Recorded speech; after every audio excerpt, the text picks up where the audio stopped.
everyone, I'm Trey Rich and you're watching The Buzz. On today's show, we have Haley Reinhart in the studio to talk about a new live stream show. In our artist spotlight, we have banners. And then we have preacher Lawson to tell us all about his new show, Connecting. Then we have Tessa from the new show, The Brutas.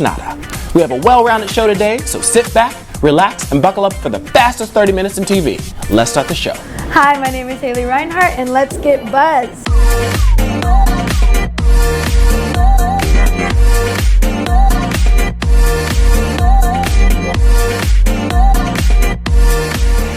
We're going to start off the show with the hilarious preacher Lawson, who first jumped on everyone's radar with a standout performance on America's Got Talent. Now he's on a new show for NBC called Connecting. The show features a group of friends trying to stay close and sane through the video chats as they share the highs and lows of the corona era we all now live in. Let's take a look. My name is Preacher Lawson. I'm playing Ben on the new show Connecting on NBC, coming out October 8th, Thursday. My children are monsters. You've got great kids. Oh, I used to think that because I didn't spend all my time with them. They're not nice people. Artisanal hand sanitizer. You are in grave danger of not cashing in on this pandemic. We've got this like homesteader vibe going on. We're like new age frontiers people. Seems like you guys are thriving. The cooking, date nights, the yarn wall thingies, macrame. Simon told me that he would, if I don't get a TV show, he'd cut off both his hands or something like that. Yeah, I don't know, man. I just, I still can't believe it. It feels weird. I'm in this position, but I do feel like I'm a result of, I feel like I'm proof of, hard work. So the show Connecting, is you have 7 friends and, they're connecting through Zoom pretty much the entire show, because it takes place during the pandemic, which is this year. And it's about friends sticking together. Everyone can look at the show and be like, I'm that person in that show, so that's what makes that's what makes this show so great. There's a lot of S's right there. So yeah, but I think people can relate. I think the relatability, and it's just, it's having people, losing their jobs, getting jobs, being fine, not being fine, being happy, being sad. I mean, it has every emotion, and it's just I don't want to give too much away, but it's funny. It's just really funny show. Ben is like, he's like me, he's like me to the point where it's like, if you don't like Ben, you probably wouldn't like me, because we make similar dumb decisions, like he came into the the show, on the show. He came in after he just broke up with his girlfriend. I broke up with my girlfriend, like right before the pandemic, and going through it, liking someone, and he's going through liking someone. I mean, it's just like it's really similar. And it's just, it's just, he's a lot like me, he's really, hesitant to make certain decisions, which he should make, he's just but ultimately I think he's a good guy. That's the only difference. I'm not a good person. Like, hopefully not only just us as a TV show, but the world can be more people. I can go to your studio and I can start record, so hopefully when that starts happening, then when we will venture out and we will, get it, because I got to see my castmates for the first time, when we watched the first couple episodes. Wow. And it was really cool seeing them. It was really cool seeing them. It's almost like when I seen them, it was really cool. It was like a good feeling, but it was almost like I had seen them before, Right. And I mean, obviously I've seen them on Zoom, but it's like, I was like, that's what I imagine you to look like. There was only a couple people I was like, well, you way tall.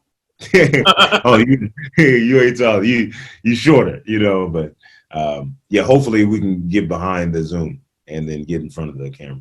I have a core group of friends, but we don't necessarily talk together at one time. We just gotta like talk off and on. But this show right here just made me want to start doing that. Like setting up times where it's like, let's all get on this Zoom and let's like, play this game or whatever.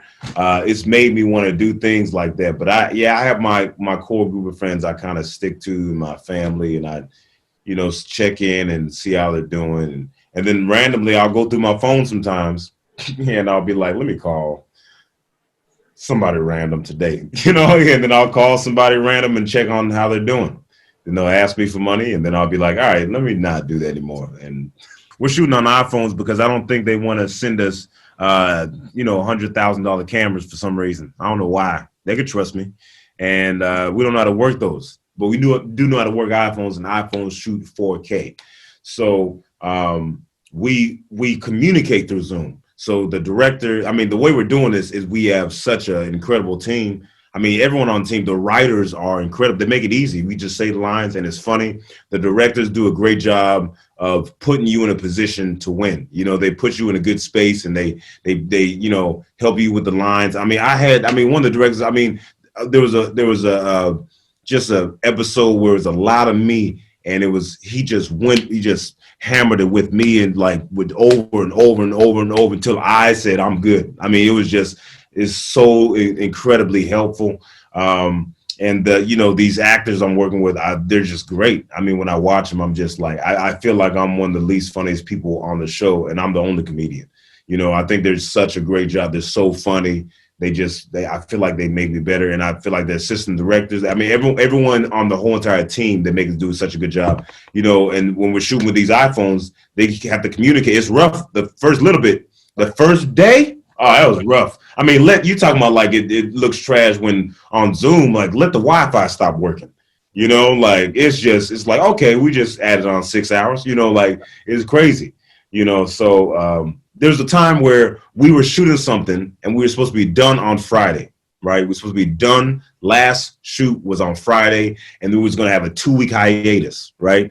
And we couldn't because of that Friday, everything stopped working. The fires happened. And then we had to have continuity with what we were already shooting. And then there's smoke in the air, So we couldn't so we tried to shoot and we couldn't, we had to redo it.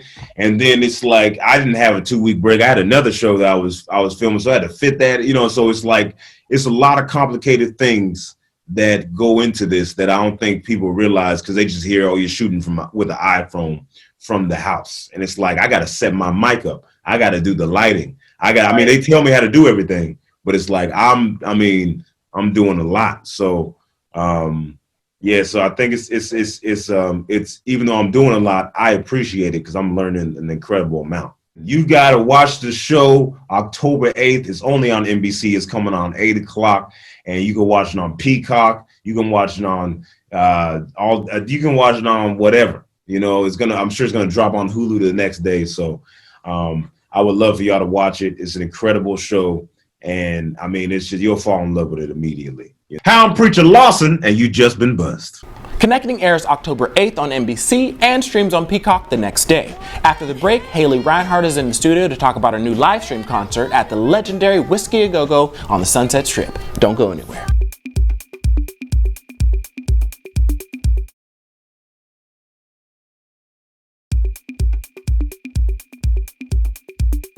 So it's no secret we've all had to get used to a new normal and deal with the fact that live performances have been on pause since March. The lockdown has led to many artists being creative and doing shows virtually. Haley Reinhart has teamed up with Veeps to put on a live streaming concert and meet and greet at the world famous Whiskey A Go Go on October 17th. What's cool about it is that Veeps.com is utilizing state-of-the-art software and hardware to broadcast the performance in the highest quality possible to fans. Here's Haley Reinhart to tell us all about it. Hey everybody, this is Haley Reinhart here. I'm super stoked to be performing at the legendary LA rock venue called Whiskey A Go Go. Hope you guys can tune in because it will be a virtual streaming performance that will go on for 2 days. So make sure to go to Veeps.com and buy a ticket. You can get merch and VIP as well. Hope to see you there. I've actually never played the Whiskey before, and it is one of those iconic places that you want to be able to play, especially if you love rock and roll and you live in LA. But yeah, I kind of see myself touring a lot more than I do, all over the place than I do here in LA. So it's nice to finally give LA some more love, and the fact that all of my fans can tune in no matter where they are in the world is really cool, and this is like a first time that this is happening for me. So I encourage everybody to tune in and check it out. Throughout this strange experience that we're all going through together, I've been able to channel my creative side and still remain active doing shoots and writing music and producing. I'm working on new music for next year. I was just gonna rush it out this year.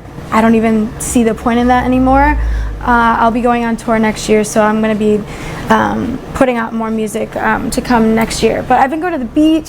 I've been going out to the desert. I just had my big 3-0, so I went out to Joshua Tree and made it something super special. I think it's like really important to ground right now, so that's what I'm doing. You have to just go with your gut. For me, I just released Lo-Fi Soul, my album, not that long ago, so to rush something just to like want to get out more and more content, for me, I just had to take a step back and I'm like, wait, I need to like actually take advantage of this time and get creative and give myself space, because I'm always like go, go, go, go, go.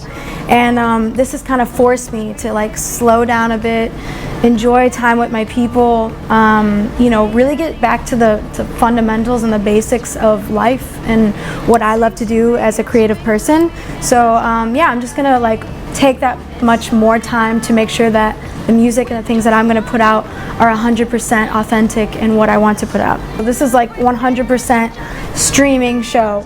And like I said, it'll be going from October 17th through the 19th, so you can actually still continue to buy a ticket and view the streaming for a few days. So it'll give like my fans overseas in Europe and UK and all over the opportunity to still get to come on down and check it out. I think that I'm gonna have to really, you know, take my mind, my frame of mind, and kind of think of it more of a studio performance or recording, because you don't really have people there while you're giving it your best shot, you know. So you definitely, like, I'm the kind of girl that grew up in Chicago playing rock and roll with my parents and their band, and I like thrive off of that, you know, the crowd, its energy, and I love the way that we just bounce back and forth off of each other. So it is a strange thing, I guess. I do have something up my sleeve that I'm gonna pull out to maybe make it fun and crack the ice a bit, because there's nobody there but me and my band, or maybe we'll just have to like get one person. I don't know, I'll come up with something creative, you'll see. I have 4 albums out now. I'd like to just kind of take it a little bit easier on myself and do an EP for once, since like people are kind of sectioning things off like that, or doing singles and EPs. So I'm thinking about starting off with an EP at the top of the year. I'm also like doing a lot of different projects as well, including the voiceover animated series F is for Family. So we're out with season 4 right now. I play a little boy who is Bill Burr actually as a kid. It's his like whole family story growing up in Boston.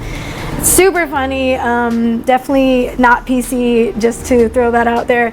And besides that, I also have my debut in a film that is going to be the new Robert Rodriguez movie, and that's going to be coming to Netflix. It's called We Can Be Heroes. I'm really excited about this as well, because I've always wanted to be on the big screen, and it's kind of my first step launching into all of that. So I hope you can check it out.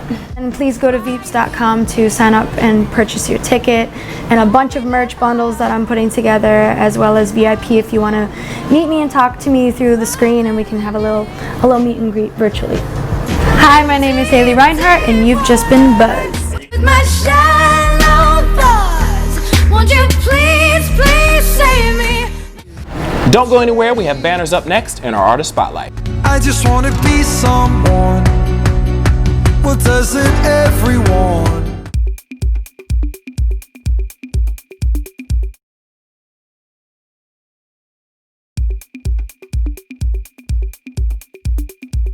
Still basking in the success of his uber commercial song, Someone to You, Banners is set to release new music in the near future. We have him in our Artist Spotlight to tell us what we can expect for his future releases, how he's remained creative during the COVID era, and how Someone to You has gained him new success. Let's take a look. My name is Mike. I'm a singer called Banners. I don't want to die or fade away. I just wanna be someone.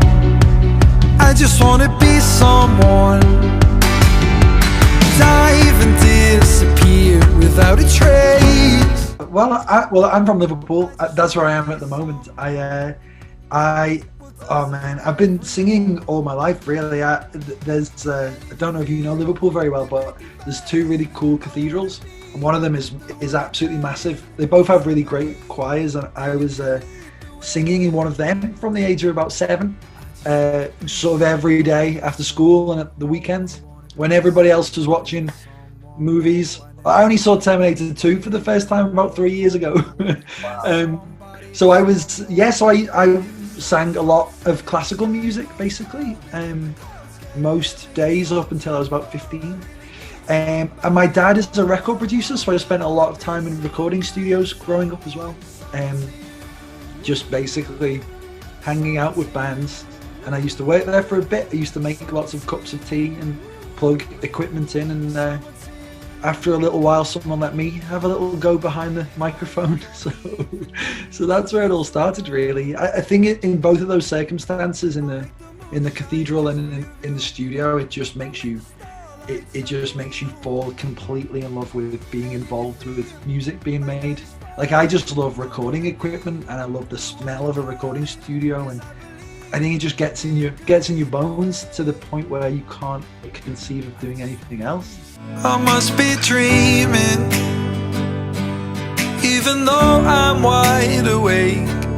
Could have sworn I saw your face. Heartbeat, spin the world around. I don't know if you've ever tried to come up with a band name or whatever, but it's hard when there's like record labels and publishers and all sorts of people all pitching in. It's quite hard to come up with one, and it's particularly hard when they all agree that your name isn't cool enough. No. So, it's fine. I think maybe there's just certain connotations, I think, isn't there? You know, maybe that people would think it would sound like a folk thing, maybe, if it was just my name. And as well, I think, like, when you come up with a name, it gives you the opportunity to build your own brand, doesn't it? There's no connotations, really, and you can do all the design and all of the... But you have a blank canvas, basically. So it was a good opportunity, really. Although it took me a long time to come up with it. I mean, I'm quite a shy person, really. So I don't really enjoy reading interviews that I've done, or you know, reviews, or even the times that I've been on the television. I can't really bear to watch myself, so it's quite easy to stay separate from it, really, and to keep things quite insular, I suppose. Even though this very specific situation that's occurring is, at least for 100 years, you know, we haven't had this, and it's unique to our and the number of generations before. But the issues that we're dealing with are not unique. We're still dealing with loneliness and isolation and feeling separate. All of these things already existed, didn't they? And you know, in my music, I like to try to be a positive influence if I can. So you're trying to say to people, it's going to be okay. Right. You know, it will be fine. And that message was just as useful 2 years ago as it is right now, and as it will be in 2 years. So I think, like I say, as long as you avoid words like pandemic and COVID, then it's all still, you know, it's all still human emotions, isn't it? You know, whenever I write a song that I'm really excited about, my first thought is genuinely, I'm really excited to play this to people live. Like, this is going to be really great in the set or whatever. And of course, we've got Zoom and we have computers, but the idea that studio equipment now is available, you know, that you can do genuinely good quality vocals in a bedroom like this. I have everything here to do that. The music that I always loved when I was a kid was things like Coldplay and like, you know, the bands like the bigger, more anthemic bands, and I think you can hear that quite a lot in my music. But what I've enjoyed quite a lot is just sitting down at the piano again and you know, the slightly more ballady things. I'm hoping that, I think there is still some, you know, potential radio bangers on there, but I feel like I can just make the music that I like listening to, you know. And I'm very proud of all of the music that I've got so far. But I think I've just sort of gone at it with a headspace of well, would I, you know, what is it that I would want to listen to, and what do I want to do now? Which I'm very lucky, you know, my record label has never said anything different than that, you know. So obviously, Someone to You it is just one of my songs is just sort of doing its thing at the moment. So I think we're just gonna pay as much attention to that as we can, and be as supportive as I can of that, and then when the time feels right, when it feels like it's sort of done its job, or there's so many variables to try to figure out at the moment, isn't there, really? So I suppose it makes sense just to sort of roll with COVID a little bit, and try to be as sensible, and because, you know, there's some new music that I'm really excited about, and I just don't want to time it wrong and not give it its best shot, really. So, I mean, I'm very lucky in that I am surrounded by people that are far cleverer and more sensible than I am, that I trust implicitly. So, it's a nice, very sensible team of people, and we'll figure it all out. Hi, my name is Banners, and you've just been buzzed. Someone to You is available on all platforms. We still have more show to go. After the break, we have Tessa to give us details on De Brutas Natas, so don't go anywhere.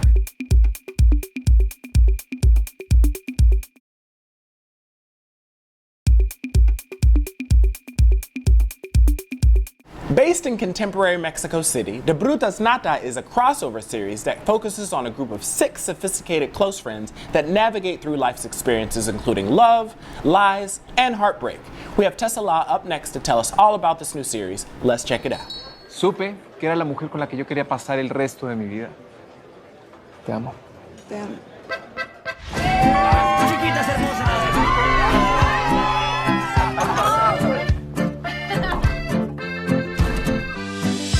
Ese güey ya se la peló.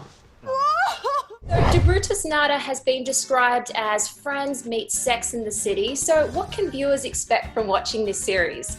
I really feel that it's a very fresh series, that it changes your mood. It puts you in a good mood. It makes you feel like the characters that you're watching on the screen are your friends. And it has like this very wholesome feel to it, I think. That it's precisely what I think we need after a year of COVID shitstorm worldwide. Like, just something to relax, something that is fun and interesting and also well made. It has like very high quality. It's not like Latin American telenovela in that sense, because I think maybe people could expect that, but it's I don't know, it's a really cool project. What was it like stepping into Christina's shoes and portraying this character for you? Yeah, I think it's a very relatable series from everything that you're saying.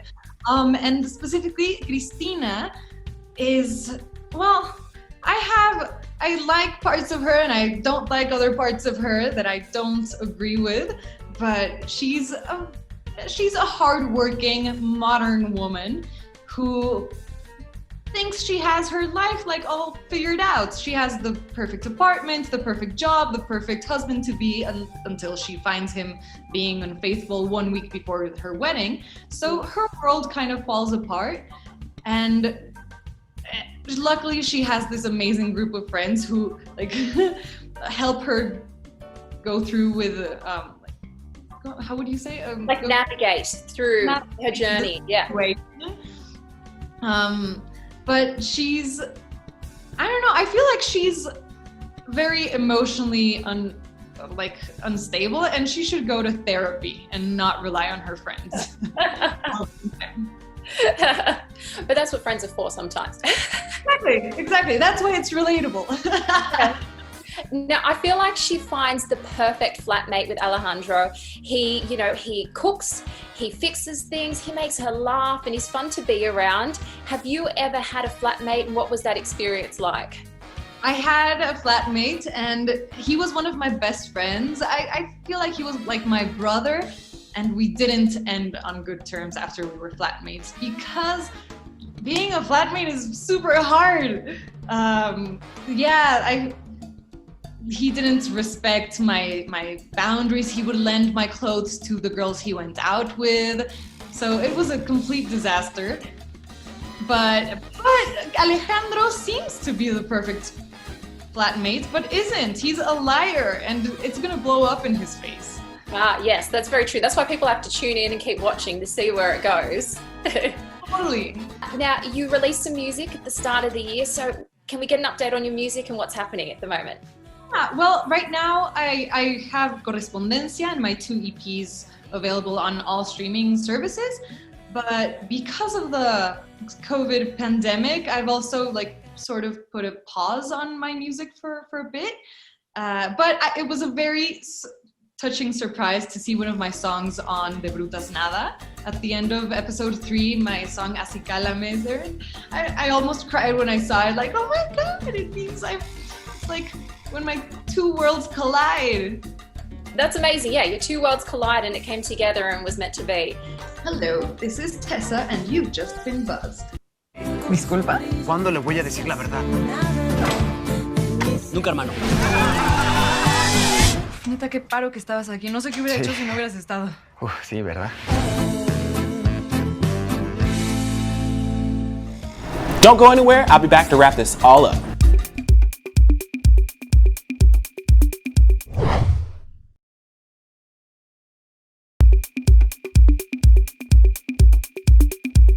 That's all we have. Special thanks to Tessa La, Banners, NBC, Preacher Lawson, Haley Reinhart, and Daniel DeLate. Don't forget to like us on Facebook, follow us on Twitter, and double tap us on Instagram, all at Buzz_Access. Sanitize and wash those hands, wear a mask, don't touch your face, and be nice to each other. I'm Trey Rich. Love and light to you all. The city's sleeping. Every street light's calling out your name. Oh, I must be dreaming, even though I'm wide awake. For more stories and extended clips, go to thebuzzallaccess.com. I'm Trey Rich, and you've just been buzzed.